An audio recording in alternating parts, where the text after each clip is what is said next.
USA နဲ့ငါပြချင်မောင်ကျော်အကြောင်းပြောမယ်နော်ခုနမှလိုက်ပေါ်မှာတွေ့လိုက်တာပေါ့နော်ဗီဒီယိုတစ်ပုတ်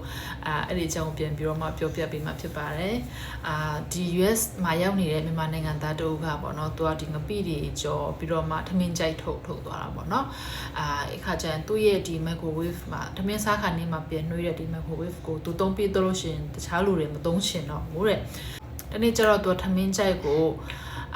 ငပိချင်မောင်ပေါ့နော်ပစွန်ချအဲ့လိုမျိုးထည့်လာတာပေါ့နော်ထည့်လာတဲ့အခါမှာသူကအဲ့လိုပဲစားခက်နေကြတော့နှွေးလိုက်တဲ့အခါမှာအရန်ကြာသွားလို့နေမှာပေါ့နော်အရန်ကြာသွားတဲ့အခါမှာအမွှေးတွေထွက်ပြီးတော့မှအဲ့ဒီတခန်းလုံးပေါ့နော်ထမင်းစားတဲ့တခန်းလုံးအဲ့လိုဒီပြန်နှွေးတဲ့ဒီတခန်းလုံးအဲ့လိုမျိုးအနက်ပြန့်ကုန်တာပေါ့နော်ပြန့်ကုန်ပြီးတော့မှဒီအပေါ်မှာတက်ထားတဲ့ fire alarm တွေပါအော်ကုန်တာတဲ့ဆိုတော့ဘာဆက်ဖြစ်လဲတော့မသိဘူးပေါ့နော်ပြင်ပြောချင်တာကြတော့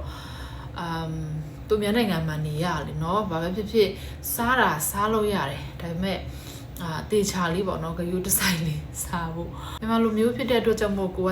ကြိုက်တယ်လေကြိုက်တော့အဲ့ဒီအနက်ကကို့အတွက်ကတော့မွေးတာပေါ့နော်ဒါပေမဲ့မကြိုက်တဲ့သူအတွက်ကကြတော့အရန်နန်နဲ့အဲ့လိုငပိတော့ပြီးတော့ကင်မိုချင်းလိုမျိုးတွေစားတဲ့ဒီအောင်လောက်လေအဲ့မျိုးတွေကလေမစားတဲ့သူအတွက်ကလေမကြိုက်တဲ့သူအတွက်ကတကယ်ကိုနန်တာဆိုတော့လေပဝင်းကျင်ပေါ့နော်ပဝင်းကျင်ကိုဂယူးဆိုင်ပြီးတော့မှနေတဲ့နေပေါ့နော်အဲ့လိုမျိုးအနှံ့ပြင်းတဲ့အစားတောက်တွေယူသွားတယ်ဆိုလို့ရှင်တတိထားဖို့ပေါ့နော်ဥမာခုလိုမျိုးဒီငပိတွေပိုင်းတဲသွားတယ်ဆိုလို့ရှင်ထမင်းဘူးတဲ့မထည့်ပဲနဲ့တက်ထည့်သွားပေါ့နော်ထည့်သွားပြီးတော့မှထမင်းကိုပူပူလေးနှွေးလိုက်ပြီးလို့ရှင်အဲ့ဒီထမင်းအပူနဲ့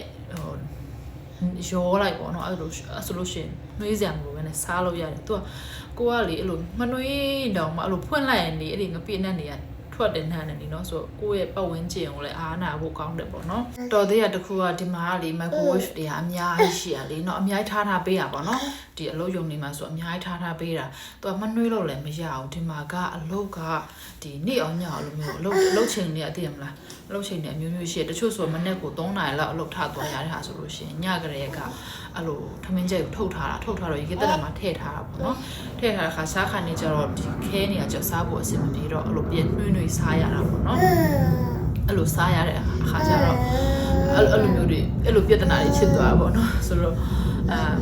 ကိုကအဲ့လိုမျိုးဒီအနဲ့ပြင်းတဲ့အစားထားတွေတည်သွားတဲ့အခါမှာဆိုလို့ရှိရင်တက်ပေါ့နော်တက်ထုတ်ပြီးတော့မှထမင်းကိုပဲနှွေးပြီးတော့မှထမင်းအပူလေးနဲ့အဲ့လိုမျိုးစားတတ်မယ်ဆိုလို့ရှိရင်တော့အများကြီးကောင်းတာပေါ့နော်သူများနှောက်ရှက်မဖြစ်ရပါဘောနော်အနှံ့ပြင်းနေဟင်းတွေပါယူသွားတယ်ဆိုလို့ရှိရင်လည်းတေချာလေးပေါ့နော်အဲ့လိုခုနလိုမျိုးမိနစ်အကြိုင်းနှွေးပြီးတော့မှဒီ lamp order အထိမဖြစ်ဖို့အရေးကြီးရပေါ့နော်တချို့ဆိုပေါ့နော်ဒီငပိငချောက်တွေကြိုက်ပင်မဲ့အရင်အနှံ့ပြင်းတော့သူများတွေပတ်ဝန်းကျင်ကိုအားနာလို့မစားရတာဘယ်နှစ်နှစ်ရှိပြီပါညာအဲ့လိုမျိုးတွေလည်းတွေ့ရတယ်ပေါ့နော်ဆိုတော့မစားနဲ့တော့မဟုတ်ဘူးကိုကြိုက်တာကိုစားလို့ရတယ်ကိုကြိုက်တာကိုချက်ပိုက်ခွင့်တော့ရှိတယ်ဒါပေမဲ့အဲ့ဒီပတ်ဝန်းကျင်ကကိုယ့်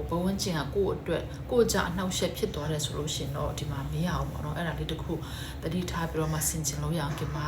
အဲ့ဒီဗီဒီယိုကတဆင့်ပြင်ပြီးတော့မှမျှဝေပေးတာဖြစ်ပါတယ်အားလုံးကျေးဇူးအများကြီးတင်ပါတယ်ဘိုင်ဘိုင်ချလေးဘိုင်ဘိုင်ဘိုင်ဘိုင်ဘိုင်ဘိုင်ဘိုင်ဘိုင်ဘိုင်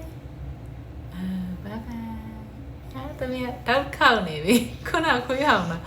အိမ်မေးပါလေခွေးဟောင်းတော့ကင်မတောက်ဆိုပြခောက်လိုက်တော့သူချက်ချင်းတော့တောက်တယ်လောက်ခါတန်းနဲ့အိမ်ထဲမှာနေလို့ခွေးတန်ကြံတော့သူကအဲ့လိုဖြစ်နေပြီနော်ထိုင်မျိုးကြရမ်းမြင်တယ်ထိုင်မျိုးကြတက်အရမ်းမြင်တယ်နေဟုတ်လားI love you ကျော်လက်ရွ I love you ဘာကလဲကျော်လက်